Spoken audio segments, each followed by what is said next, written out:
नमस्कार बच्चों। Today we are going to discuss class 10th SST social science worksheet number 47।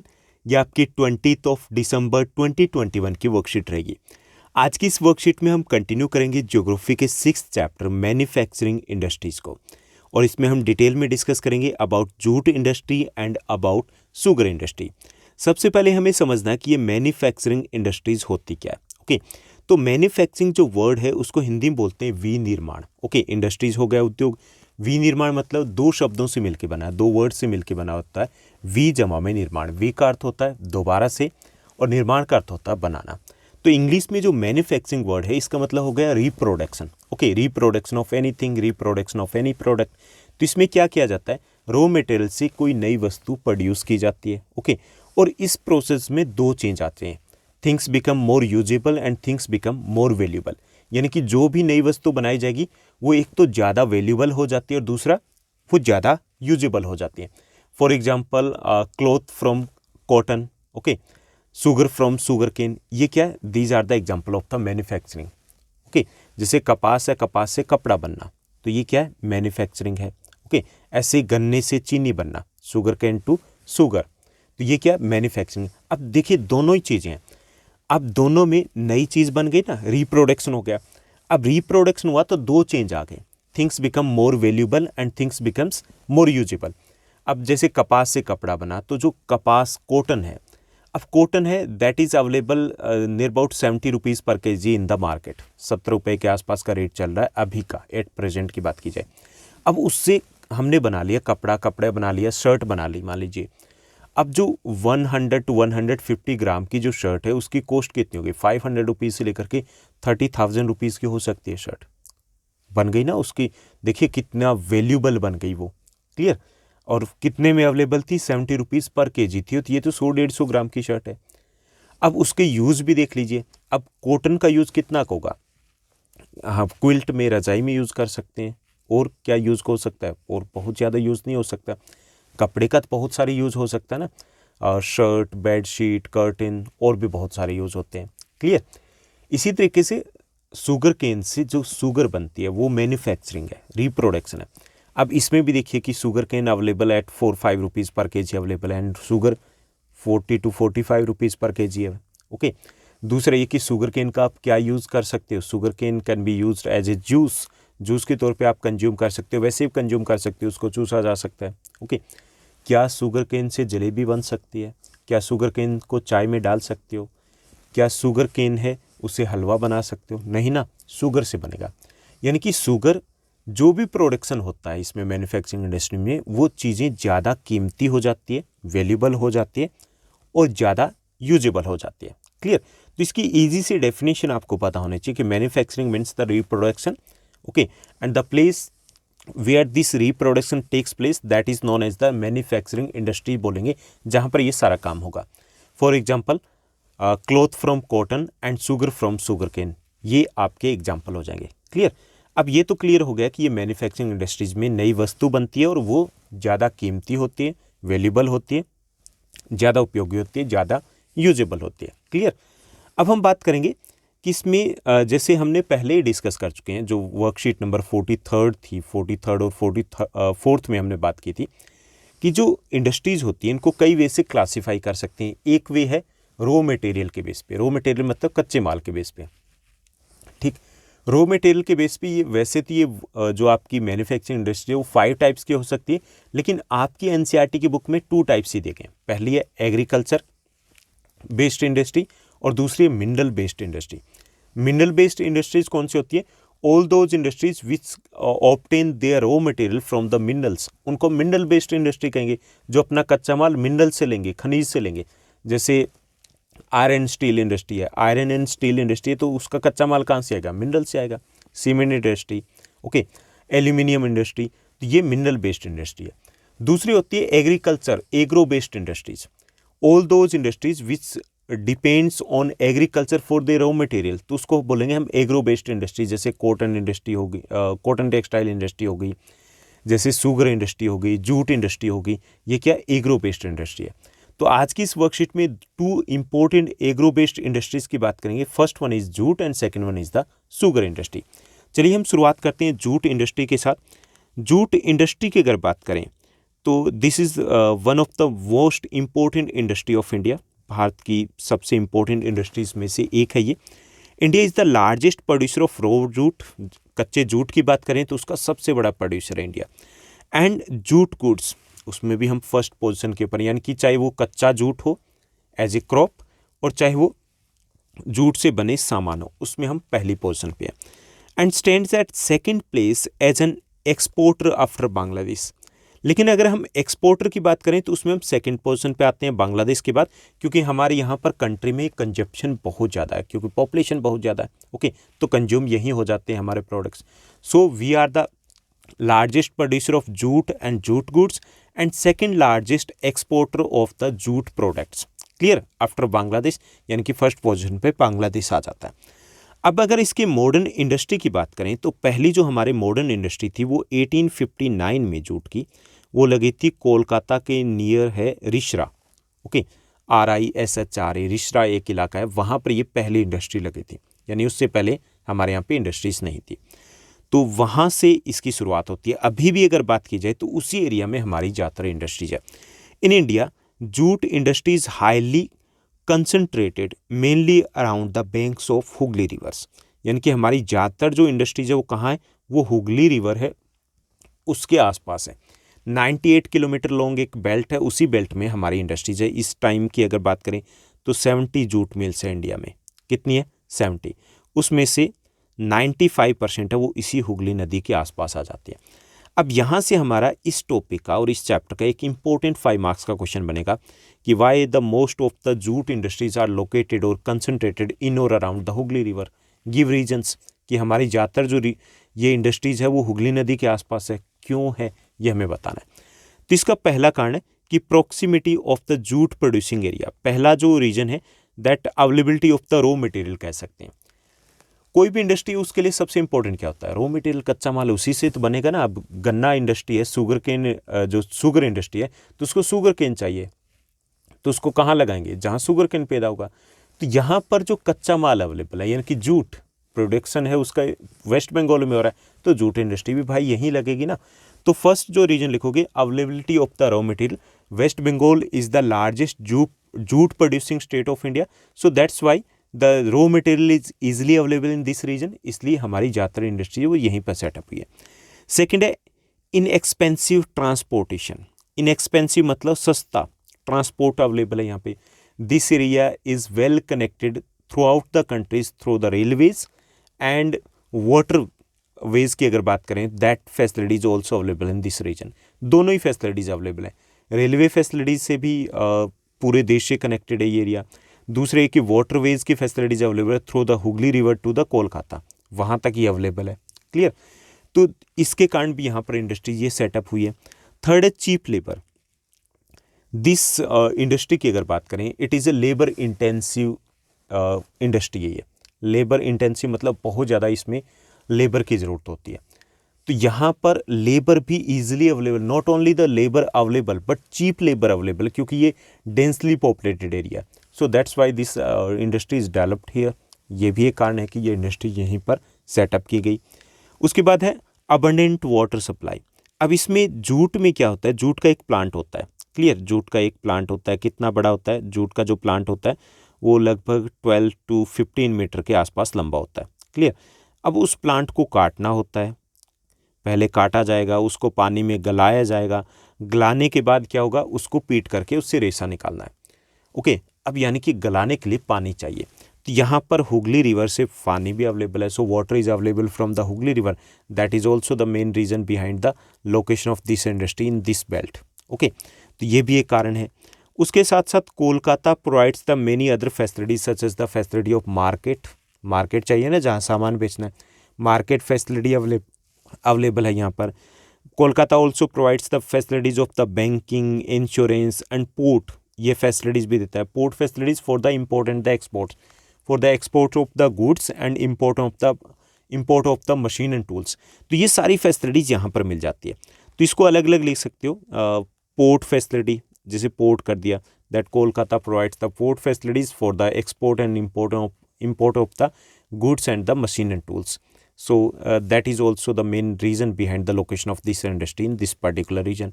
Okay, insurance और banking है ये अलग आपका बन जाएगा। तो ये कुछ कारण है जिसके कारण यहाँ पर ही ये इंडस्ट्री लोकेटेड हुई।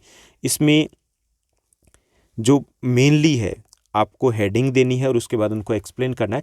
ये इस टॉपिक का मोस्ट इंपॉर्टेंट क्वेश्चन बनेगा जो 5 मार्क्स में आपके एग्जाम में पूछा जा सकता है। क्लियर? तो ये कौन कौन से हो गए रीजन? रॉ मटेरियल, सेकंड हो गया चीप ट्रांसपोर्टेशन या inexpensive transportation, cheap labour, abundant water supply, उसके बाद हो जाएगा पोर्ट फैसिलिटी, उसके बाद हो जाएगा बैंकिंग इंश्योरेंस फैसिलिटी, उसके बाद हो जाएगा मार्केट। तो ये सारी फैसिलिटीज यहाँ पे अवेलेबल है, इसलिए इंडस्ट्रीज यहीं पर सेटअप हुई है। उसके बाद आगे हम बात करेंगे इस इंडस्ट्रीज़ के चैलेंजेस या प्रॉब्लम्स की कि कौन कौन से प्रॉब्लम्स है। Challenges faced by the industry include the stiff competition in the international market from synthetic substitutes and from other countries like Bangladesh, Brazil, etc.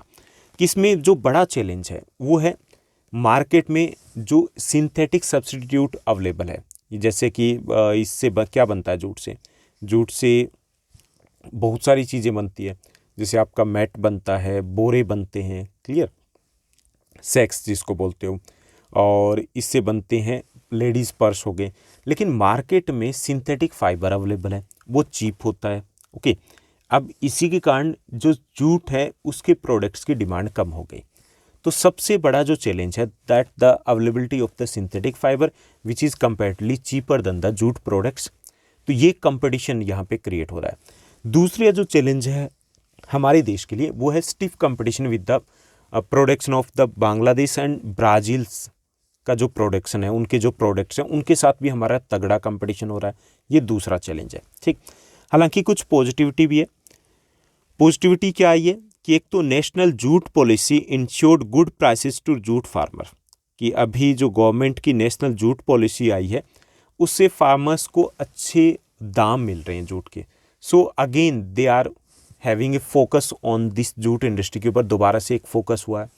दूसरा ये कि रिसेंट की बात करें, पिछले कुछ सालों की बात करें, due to the environmental pollutions, due to the sustainable development जो मूवमेंट चल रहा है उसको लेकर के, कि the people are again using these products, कि दोबारा से उनका जो ट्रेंड कह लीजिए वो दोबारा से आ गया इन्हीं प्रोडक्ट्स का, क्योंकि जूट के प्रोडक्ट्स है वो इको फ्रेंडली प्रोडक्ट्स होते हैं कंपेयर टू द, अगर हम कंपेयर करें सिंथेटिक फाइबर से, तो उसके कारण भी इसको दोबारा से एक बूस्ट मिला है। ओके, तो बूस्ट मिला है। There is again a boost in the jute industry of India, first because of the national jute policy and second is because of the awareness among the people about the environmental pollution, इससे इसको boost मिला है। Clear?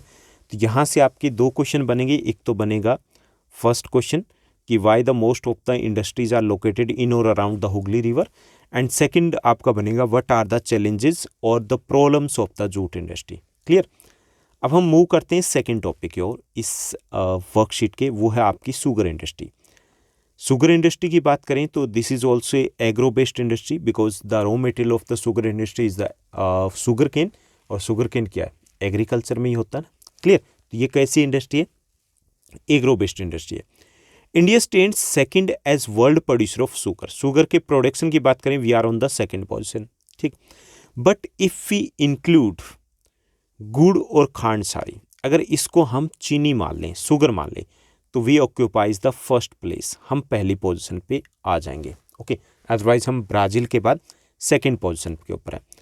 Sugar mills की अगर बात करें, most of the sugar mills in India are spread over UP, Bihar, Maharashtra, Karnataka, Tamil Nadu, Andhra Pradesh, Gujarat, यानी कि इन स्टेट्स में हमारी ज़्यादातर शुगर इंडस्ट्रीज है। ओके, इनमें से अगर यूपी और बिहार की बात करें 50%, more than 50% are sugar industries are located in these 2 states. आधे से ज़्यादा हमारी इंडस्ट्रीज इन्हीं स्टेट्स में आ जाती है।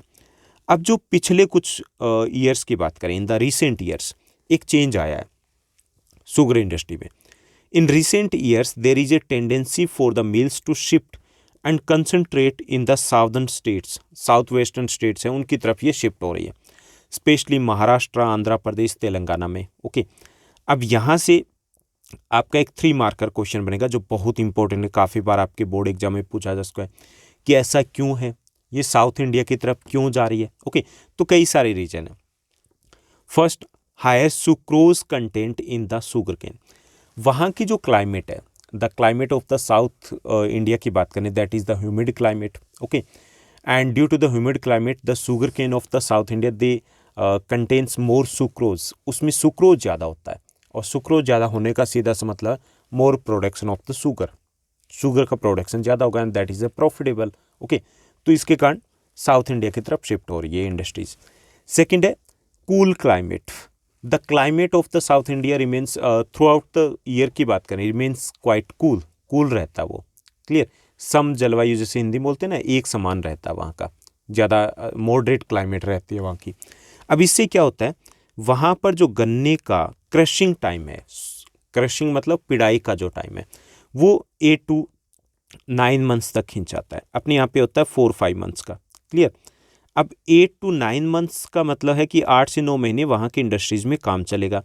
इससे क्या होगा, इंडस्ट्रीज़ को फ़ायदा होगा, क्योंकि अगर वो 4-5 महीने चलती है और 7-8 महीने बंद रहती है, तो भाई उनको तो सैलरी देनी पड़ेगी ना पास से, तो इंडस्ट्रीज़ लोगों में चली जाती है। ऐसा नॉर्थ इंडिया में होता है, जबकि वहाँ पर ऐसा नहीं होता, इसलिए भी ये इंडस्ट्री वहाँ पर जा रही है। Okay, due to the cool climate there is a longer crushing times in the South India, and that makes the profit even more as compared to the North India. Okay, उसके बाद see, जो third region है, cooperative are more successful. Most of the industries, sugar industries की बात करें, most of the sugar industries in South India, particularly in Maharashtra, Andhra Pradesh, are in the cooperative sector. Cooperative sector समझते हो ना, कि these are run by the producer of the raw material and the workers, वही इनको चलाते हैं, these are the owners. Okay, वही उनके ओनर्स हैं, तो वो ज़्यादा प्रॉफिट में हैं, क्योंकि वो अपनी चीज़ें अच्छे तरीके से उनको मैनेज कर पा रहे हैं। मोस्ट ऑफ द इंडस्ट्रीज़ की बात करें नॉर्थ इंडिया में, तो वो गवर्नमेंट सेक्टर में और पब्लिक सेक्टर में होने के कारण वो इतनी ज़्यादा प्रॉफिट में नहीं है, क्योंकि उनके अच्छे तरीके से उनको ध्यान नहीं रखा जा रहा है। ओके, तो ये भी एक कारण है। इसके साथ साथ फोर्थ आप रीजन लिख सकते हो, that port facilities also available in the South India for the export of the sugar and for the import of the machine and tools. तो उसके लिए भी वो फैसिलिटीज़ भी वहाँ पे अवेलेबल है। ओके, तो वहाँ पर हो जाएगा, सुक्रोज का हायर कंटेंट होता है उसमें।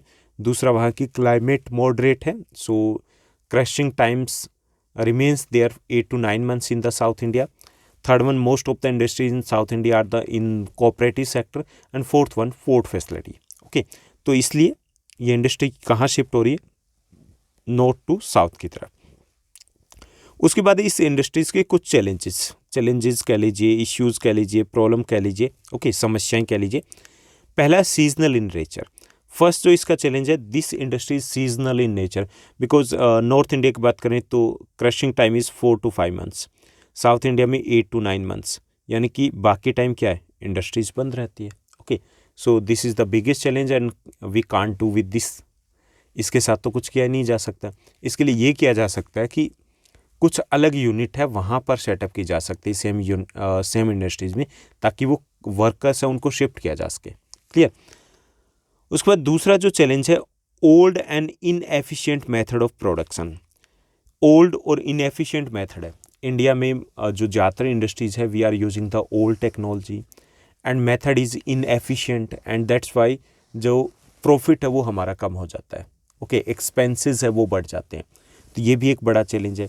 इसके साथ ट्रांसपोर्टेशन डिले, ट्रांसपोर्टेशन वो बहुत इंपॉर्टेंट होता है शुगर इंडस्ट्री में, क्योंकि गन्ने की कटाई के बाद अगर विद इन 24 आवर्स में गन्ना इंडस्ट्री में नहीं पहुंचता, तो उसका रस सूखने लगता है, जो सुक्रोज है वो कम हो जाता है और चीनी कम बनेगी। ओके, तो ट्रांसपोर्टेशन की भी समस्या रहती है, क्योंकि इंडस्ट्रीज़ हमारे यहाँ पे बड़ी है और लगभग 100, 150, 200 किलोमीटर में एक ही इंडस्ट्री मिलती है, तो वहाँ तक पहुँचाना उसको बड़ा मुश्किल है, टेढ़ी खीर है ये, तो ये भी एक समस्या है। उसके साथ साथ इसमें एक और समस्या, जो कॉमन समस्या सिर्फ इसकी नहीं है, मेजर चैलेंज में, वो है in productivity of our labour. हमारा जो लेबर है उसकी प्रोडक्टिविटी भी कम है। प्रोडक्टिविटी इन द सेंस कि वो अगर 4 वर्क कर रहे हैं और जापान का 1 वर्कर वर्क कर रहा है, तो वो बेटर वर्क कर पा रहा है हमारे कंपैरिजन में, यानी कि हमारे 4 जितना काम करें उतना वहाँ का 1 कर देता है, तो हमारी प्रोडक्टिविटी उतनी ज़्यादा नहीं, इससे भी प्रॉफिट कम होता है। ये कुछ चैलेंजेस हैं शुगर इंडस्ट्री के। तो ये थी हमारी आज की वर्कशीट और आज का हमारा कंटेंट। अब इसी पर बेस्ड है 2 इजी क्वेश्चंस, चलिए उनको सॉल्व करते हैं। फर्स्ट हमारा क्वेश्चन देगा describe the importance of jute industry. Jute industry की हमें इम्पोर्टेंस बताने की, इसकी इम्पोर्टेंस क्या है। Jute industry is labour intensive industry, hence it provides employment to lakhs of people. पहली जो इसकी इम्पोर्टेंस है कि एक लेबर इंटेंसिव हमारी इंडस्ट्री है और इसके कारण यानी कि इसमें ज़्यादा लेबर चाहिए और इसके कारण लाखों लोगों को काम धंधा मिला हुआ इस इंडस्ट्री में। सेकंड है jute industry provides a large number of goods for export. Jute industry बड़ी संख्या में एक्सपोर्ट्स के लिए सामान तैयार करती है। Hence India is the second largest exporter of jute goods in the world. और इसी कारण इंडिया जो है बांग्लादेश के बाद सेकेंड लार्जेस्ट एक्सपोर्टर है जूट के सामान का। तो ये भी इसकी एक इम्पोर्टेंस है। थर्ड है about 20% of the total export income is obtained from this industry. हमारा जो 20% है टोटल एक्सपोर्ट इनकम का वो इसी इंडस्ट्री से हमें मिल रहा है। तो ये भी एक इम्पोर्टेंट फीचर है इस इंडस्ट्री का। ओके, उसके बाद सेकंड क्वेश्चन को देखेंगे। सेकंड हमारा क्वेश्चन है suggest some measures to eradicate the problems faced by the sugar industry. Sugar industry की जो प्रॉब्लम्स है उसको सॉल्व करने के लिए कुछ हमें सजेशंस देने हैं। क्लियर।